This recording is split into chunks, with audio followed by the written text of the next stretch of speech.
jërëjëf Mohamed Kandji maa ngi lay nuyu di nuyu suñu téléspectateur ak suñu auditeur di am mbégte di dalal Sidya Ndiaye kenn du ko présenté Sénégal ndax xeexam ak xarañam ci mbirum syndicat ñëpp gis nañu nu ñuy taxawee di xeex Sidya Ndiaye fan yi yéen a ngi doon nekk ci geraw maanaam syndicat de la santé surtout yi xam ne bootu nañu ci sa fédération am ngeen ay accord est-ce que mu nga faram-fàcceel la suñu téléspectateurs auditeurs yi accords yi ngeen am yan la naka la demee.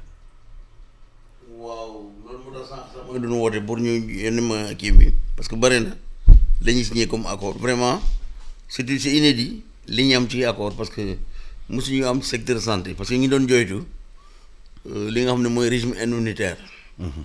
Avant loolu ñun signé woon nañu première phase accord yi muy nga xam ne muy concerné yeneen secteur yoo xam ne dina amul impact financier bokk na ci situation technicien supérieur yi bokk na ci yeneen kii yoo xam ne ci carrière agent yi la boobu lañu njëkkee signé ñun parce que xamoon nañ ne négociation yi nga xam ne mooy dem ci impact financier bi boobu dina yàgg moo tax ñu daal di signé première partie boobu ba accord boobu féete boor ñu soog a ñëw nag avant-hier ñu ñëw ci accord yi nga xamante ne mooy impact financier maanaam régime indemnitaire parce que fonctionnaire dañuy jooy ne ségrégation dafa am da ngay ñëw fii nga gis ñi am ay 1 million de d'indemnité ñii 300 000 ñii 400 000 sans que ñu tenir compte du fait que ñoom dañu ne administration dafa war a général impersonnel c'est vrai que même dans administration dafa am ay spécificité mën nga am spécificité donc ñu xam ne extra mais aussi créer ay écarts yoo xamante ne kii nekk ni inspecteur de trésor war a am ay ñaata fonds commun ñaata million fonds commun inspecteur du travail bi mu amul dara. loolu tam dafay indi frustration bi nga xam ne moo tax nit ñi ne léegi nag dañu war a teg ci taabal ji indemnité yooyu ñu xool saytu ko naka la ñuy def pour vraiment ñu moduler ko. def nañu ay études nag état bi nag moo indi problème bi parce que état bi. def na fi étude plus de 5 ans ci ginnaaw. mu ne étude bi pare na kenn ba léegi mu ngi tourner autour du pot nangu ko def. bu ñu xoolee ci maanaam document bi gouvernement bi génne. c'est régime indemnitaire des personnels de cadre de santé publique action sociale ainsi que celui du travail social. gis nañu il est alloué agent état yi xam nga cadre de la santé. am na 50 000 francs CFA à compter du 1er mai 2022. 75 000 francs CFA à compter du 1er janvier 2023. ak 100 000 francs CFA à compter du 1er janvier 2024. ñu dem ba ci biir accords yi indemnité de fonction. indemnité d'itinérance 30 000 francs CFA. di aussi indemnité xamante ne de représentation médicale et paramédicale 200 000 ba 250 000 à partir du 1er janvier dañ ko bind 2023. boo demee ba ci biir tamit personnel paramédical bi RHI A 35 000 personnel paramédical RHI B 25 000 personnel paramédical hiérarchie haute hiérarchie 15 000 je suis la prime de prudence de chauffeur du secteur public de la santé et de l'action sociale 5 000 ba 10 000 yeneen yi tamit mooy affaire CMU bi wax nañu 20 milliards ñu dugal foofu près DMC yi wax nañu ci lépp dafa mel ni yenn syndicats yi da ngeen tëbbi as seen koppar bari na de koppar yi ñu yokkal da bari na ou bien waaw boo xoolee bon retard bi ñu am ci li nga xamante ne mooy yokk moduler payor yi moo indi lii yëpp moo tax waxtaan bi dafa métti woon ñoom ñëw nañu ak première proposition ñu ne loolu dafa néew parce que ñun tamit ñu ngi fii di gis ngeen di yokk ñeneen indemnité yi mënuñu nangu nag ñeneen yi ngeen di leen jox temps ñun ngeen ñu jox ñu teguñu ko fenn. te santé gis ngeen risques yi am ne ñu ngi koy tuutaan bu amee problème ci sa structure bu amee malade bu ci sa loxo ñu indi lay problème du jeex yóbbu la tribunal démb rek la ñuy jugé suñu camarade Louga yi. sage-femme yi donc loolu moo tax ñun tamit ñu ne vraiment état bi war na góorgóorlu parce que état bi am na possibilité def ko waaw doo ko def loolu mooy problème bi parce que boo xoolee Alassane personnel bi nga xamante ne mooy personnel permanent yu nekk ci structure yi bëriwul état bi dafa contourner mesure muy recruter du personnel contractuel ak du personnel qu'on appelle prestataire de service du feesal ko ci hôpitaux yi te ñooñu bokkuñu ci personnel normal donc personnel bëriwul. waaw lu ñu bëri concerné hôpitaux yi yu gën a bëri dafa am ay personnel nga xamante ne nekkuñu personnel du personnel recruté oui maanaam ay contrat la ñuy signé ñooñu ou bien ay prestataires lañu. mais loolu vraiment état bi tam war nañ wax nañ ci dafa ko war a arrêté am na ñu naan ay ASC mooy agent de santé communautaire mais ñooñu bu gaa yi jaayee ticket yi bu ñu paree bu xaalis dese et cetera ñu jéem a xool naka la leen di jox mais am na ñoo xam ne amuñu ay 25 000 35 000 par mois est-ce que nit dina fay loolu nit. loolu salaire la. donc est-ce que du loolu mooy indi jafe-jafe ci hôpitaux yi. mooy indi problème négligence bi. mooy indi bañ a problème toppatoo maladie parce que xëy na ñuy liggéey da leen fay lu war. xam nga pour man. situation yooyu mooy indi corruption sax parce que koo xam ne mu ngi fay 25 000 35 000 mu ngi lijjanti hôpital bi lu muy yóbbu kër ga. donc dañ ko war a arrêté surtout loo xam ne fii ay malade lañ fiy faj maanaam sauver ay bakkan war nañ góorgóorlu recruter c'est vrai que état bi nee na def na effort 1000 et quelques agents mais doyul parce que yaa ngi tabax ay hôpitaux yu bees ay hôpitaux de dernière génération avec équipement sophistiqué mais où est le personnel. loolu mooy problème santé bi mooy problème bi mooy nangu ñu jël personnel qualifié fay la ñu leen war a fay ñu liggéey pour que ñu aar parce que tey boo xoolee Sénégal amoon na tey possibilité ñu bañ a def ay évacuation sanitaire en France parce que nous faisons partie des premiers pays faculté de médecine bi ñaar di lañ fi formé ay Marocains yi ñoom fii lañ ñoo formé mais ñun ba léegi dañuy évacuer. waaw parce que gis na Niger moom am nañu benn hôpital bu ñu tabax. waaw ñoom ak chinois yi. waaw ba gouvernement ji dogal. kenn dootul génnati foofu di faju bitim réew. waaw foofu ngay fajoo. waaw beneen gis nañu aussi président Talon jël décision bi xamante ne képp ku fa feebar même ci gouvernement bi nga bokk. fan lay fajee. mais waroon bu fekkee da nga am sa kopparu bopp nag mën ngaa fa dem fajal sa bopp. waaye nguur gi foofu la lay fajee. waaw waroon te politique la. fii Mauritanie fii à côté tabax na fi centre cancérologie bu ultra moderne mais ñun yooyu mën nañ ko. mais est-ce que évacuation sanitaire amul ay deal yu nekk ci biir est-ce que amul xamante ne dañu maanaam dañ ci am xaalis dañ ci maanaam teg ay commission teg ci ay affaires ak technique yi def ay combine pour am ci. loolu yëpp mën na nekk waa parce que bon. parce que comprendre lul ba léegi Sénégal comme di évacuer nit parce que faculté médecine comme ni nga ko waxee marocains yi fay Sénégal tunisiens yi fii leen di former mais boo feebaree da ngay dem Maroc dem Tunisie faju. waaw question d'option ay gars yi jóge Europe di ñëw Tunisie di faju. pourquoi parce que simplement ñoom dañuy investir c'est-à-dire que ñoom lu ñu def man j'ai vu que bi ma demee par exemple en Tunisie dafa am ñoo xam ne dañu regrouper clinique des ophtalmologistes par exemple ñu financer leen équipement ultra moderne des médecins ñu nekk ensemble ñoom ñoo exploité kii mais bu ñu ko defoon fii Sénégal les médecins léegi daal ñu regrouper leen ñu bañ a def ku nekk ubbi sa clinique. maanaam dañu def option stratégique. option stratégique. da ngay ne médecins yi infirmiers kii. Selon les catégories, les cancérologues, les cardiologues, si vous vous mettez ensemble, on peut créer des unités de cardiologie ultra modernes. Ngeen nekk fa yéen a koy gérer matériel bi mu jox leen ko ngeen koy rembourser petit à petit mais ça marche. C'est comme ça que les gens font mais fii ku nekk chacun est dans son petit foyer ce qu'on appelle kolobaan maanaam nga nekk l'hôpital ngay liggéey foofu bu 14 heures jotee rek hop jël nga sa bagage dem clinique et cetera donc yooyu. tant que muy dox fii da ngay xarmat di def extra mais y a pas de cohérence au plan politique pour ñu ne système santé bi léegi war nañ toog nag depuis ñaata at la ñoom faculté de médecine depuis l'époque coloniale ñun ñoom pour on est les premiers dans beaucoup d'autres domaines c'est vrai qu'on a des cas très très compétents mais ñooñu bu ñu leen joxoon ay jumtukaay organiser leen mais ñooñu mën nañu kii. mais est-ce que syndicat yi warul nekk tamit yéen seen liggéey ci loolu maanaam créer susciter assise de la santé ak li xaw fii ak Louga ak yooyu yu bëri nee nañu pratiquement Sénégal booy xayma au moins par an y a 700 000 femmes yi xamante ne 700 femmes yu teg par année pratiquement dinañu ñàkk seen dund ci wasin ndax manque de surveillance manque d'empathie manque sax de prise en charge. parce que Dakaru xëy na am na hôpitaux mais boo demee ci biir réew mi. ci région yi gox dem ci région yi dem ba Salémata dem fale ci Kédougou dem yeneen gox Tambacounda ak yeneen goxaan Fouta ak Casamance ba léegi nit ñi cay charrette leen di évacuer pour yóbbu leen hôpital te jigéen bu am buy matu bu ñu ko dugalee charrette ba mun na ci bàyyi bakkanam.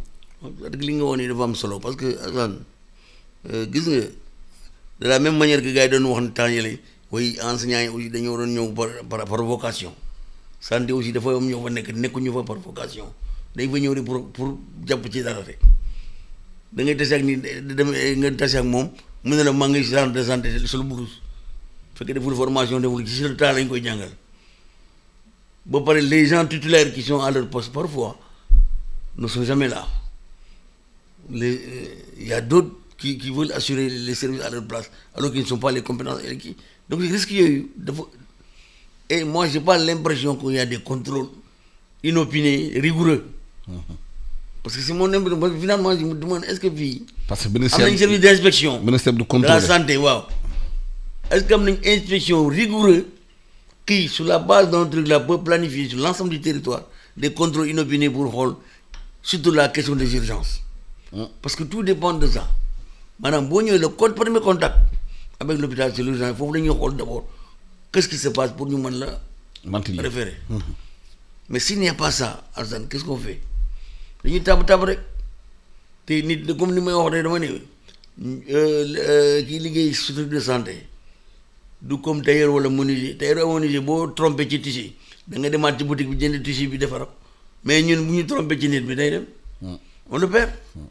Donc yooyu tax na ba war nañu gën a conscient ci le rôle, n'est-ce pas, des urgences, des accueils. Ils ont fait ici des assises de l'urgence def nañ fi lu nekk mais man li may bañ mooy souvent ce sont des grandes messes day ñëw frocro ñu wax ni di grands principes jël document yi rangé ko kenn du def dara personne ne suit.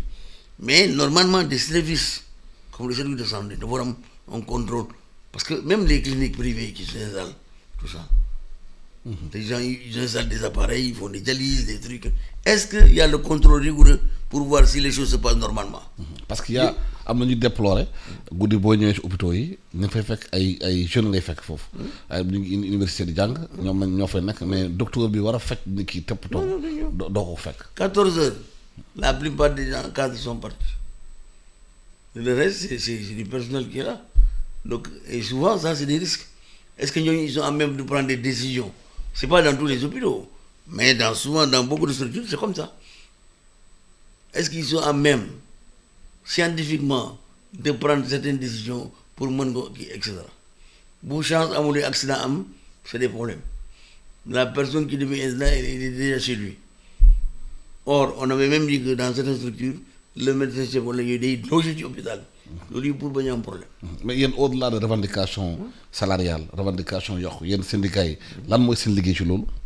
Mais ñun chaque jour ñu wax ne d'abord pour les recrutements jusqu'à la dernière qui on a regretté que le fait que ñoom dañuy yore ni ñu on a recruté 10 000 personnes les recrutements même les partenaires sociaux sont exclus ñun waxuñu ne dañu war a ne par force ñun ñooy recruter waxuñu loolu mais dafa war a am commission nationale de recrutement Alassane il faut de la transparence mais ku ñuy recruter kan la ñu xam lan la fan la jàngee ak ban kii et cetera quel profil mais c'est sous le manteau on a 1000 postes kii ne am naa 3 cas kii 4 cas 5 cas ça ne peut pas marcher comme ça.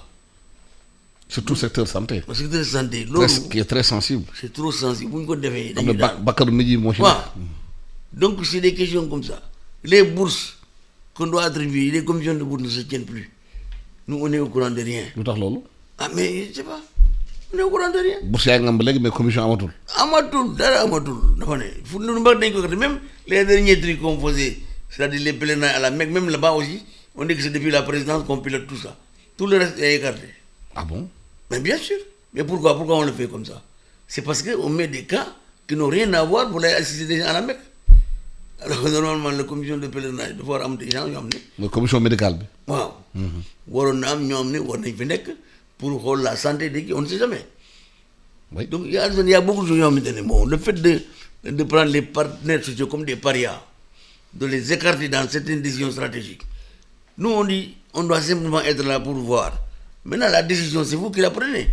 Mais nañu tracer quelque chose de clair pour dire que voilà c'est comme ça que nous devons procéder. waaw am na benn xibaar bu suñu naatangoo génne keroog suñu naatangoo témoin dañoo tiit pour hôpital Dantec ndaxte bi président waxee dañuy defaraat hôpital bi yàgg na ba léegi dara amu ci wax rek boo fa amoon temps yi passé ñu waxaa danga ko di relancer idée bi reconstruire hôpital Dantec waaye waa témoin dañuy bind dafa am ay promoteurs immobiliers yuy nekk di lobby ci ginnaaw coursier pour ñu toj hôpital bi jaay suuf si parce que hectares yi fa nekk xëy na am na solo yan patuwaay la syndicat yi mën a taxaw ci loolu pour hôpital boobu bañ a rot ci ay yi nga xamante ne dañ koy def affaire tong-tong. Moi c'est-à-dire que Sénégal moom moo mel noonu et je crois que c'est bien que les gens signalent quand ils constatent qu'il y a des tentatives de détournement de procédure nit ñi teel ko wax pour ñu xam ko parce que nit ñi ils sont capables de tout ici mën nañu dem calculer ne fii c'est bien placé ville la mën nañ fi def mën nañ fi kaaju quoi alors ñu jël affaire bi toog ko extra. waaw donc ban vigilance syndicat donc vigilance bi mooy ñun ñëpp dañ ci war a taxaw xool quel promoteur et pourquoi on doit faire ça état bi c'est sa responsabilité donc loolu tamit il faut que ce soit très clair s'ils veulent construire un hôpital comme ça on a vu que aujourd'hui la Turquie ou la Chine c'est des gens très bien en BTP et même le Sénégal ils peuvent construire en un temps record des structures tout à fait flambant neufs avec de grandes capacités si bu fekkente ne volonté politique mu ngi fi loolu du poser problème mais bu fekkente ne derrière on travaille pour des lobbies ou des intérêts occultes alors là vraiment il faut condamner cela les dénoncer et les poursuivre parce qu'on pense qu'on ne peut pas brader un patrimoine comme ça aux intérêts au profit d'intérêts particuliers mënul nekk loolu dañ ko war a sàmm war ko aar parce que c'est un patrimoine Dantec rek ku ko wax rek xam nga Dantec ça signifie beaucoup de choses mais jël ko brader ko loolu ça veut dire qu'on n'a plus quelque chose dans la tête quoi xamatuñu lu ñuy def quoi xaalis rek la ñuy topp or topp xaalis ba sànku loolu vraiment war nañ ko moytu donc loolu moo tax ñuy lancer appel autorités yi ñoo xam ne ni ña ngi leen di suivre à l'œil et je crois que c'est bien fait que les gens signalent cette tentative de vouloir détourner eh bien véritablement bu fekkente ne loolu moo nekk seen xel nañ ko bàyyi jëmul kër loolu moom sama baat ci kaw. waaw bu ñu ñëwaatee ci mbirum syndicat yi damuy fonctionner dañoo constater que de plus en plus syndicats yi doole bu ñu amoon ak dayoo bi amatul li waral loolu daf benn travailleurs yi amatuñu confiance ci syndicats yi di leen défendre. loolu yëpp mu ngi ci mën na am ne amuñu tuñu confiance mën nañu am ne aussi ñun aussi am nañu beneen lecture aussi. ban la boobu yoo xam ne lecture bi mooy y a la précarisation des travailleurs. Dans beaucoup de structures, les travailleurs ne sont pas embauchés. Ce sont des contractuels, ce sont des prestataires, ce sont etc. Ils ne sont pas de vrais des travailleurs au sens noble du terme, c'est-à-dire avec un contrat, un CDI ou un CDD. Donc, ce travail-là, quand il parle de syndicat, il va se dire, écoute, moi, embauché au jour. Si je fais du gué, et c'est parfois, c'est ce qu'on leur fait comprendre.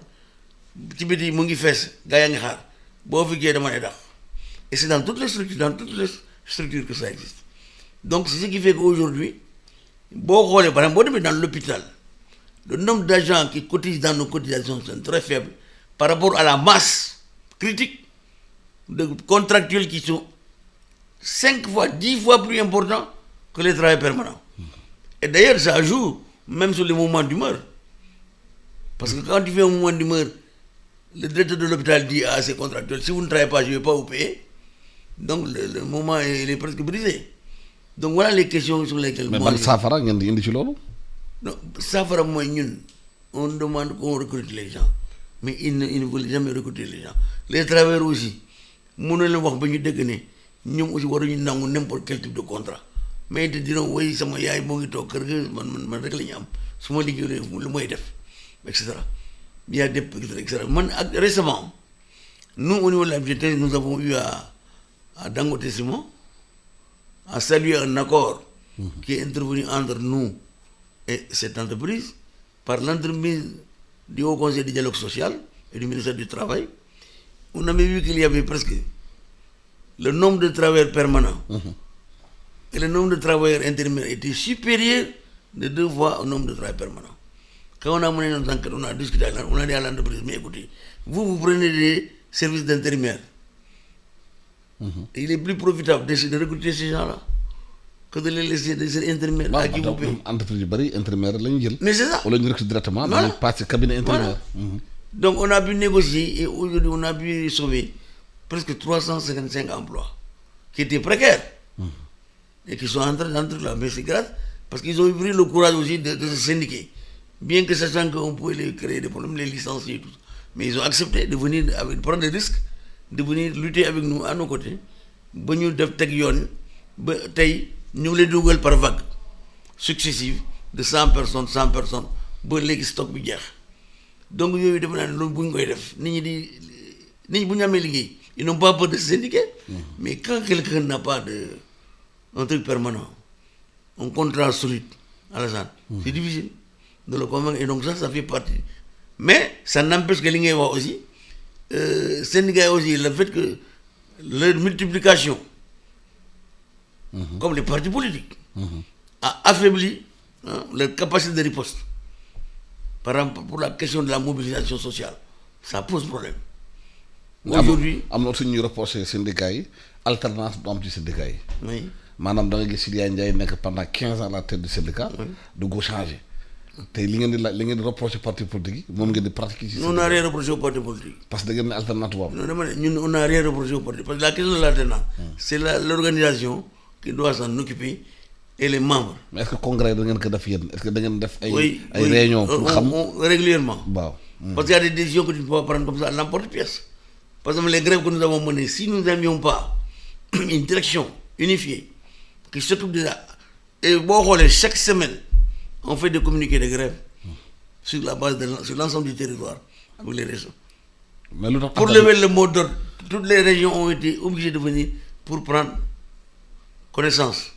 ma jox la exemple boo xoolee syndicats yi UNSAS madame Sow. Oui. CNTS Mody Guiro. CNTS FC Cheikh Diop. 20 ans 15 ans 30 ans. si tel yooyu.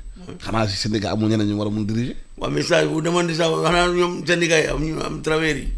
ils n'ont pas de responsabilité par rapport à cela est-ce que c'est Guiro qui est responsable ou c'est madame Sow? Il faut demander. li waral loolu li waral syndicat. Il y a des syndicats de base qui constituent une centrale. Si ces organisations ne mettent pas en cause le leadership, mais qu'est-ce que tu peux faire? Tu ne peux rien faire. C'est comme dans les... kon daal alternance amul ci seen. Non, il y en a qui sont partis, il y a Mamadou Diouf qui est parti, il y a d'autres qui sont partis, il y a les Dianté qui sont partis. mais bariwul Si am na pourtant on le dit pas. mais bariwul. waaw mais bariwul la nga dañuy ne nii dañuy dem pour changer pour changer. Non, dites-moi, parce que le syndicat, c'est pas facile. La respiration. Parfois, pour trouver même... Respiration démocratique. Ouais, mais tout à fait. Tout à fait.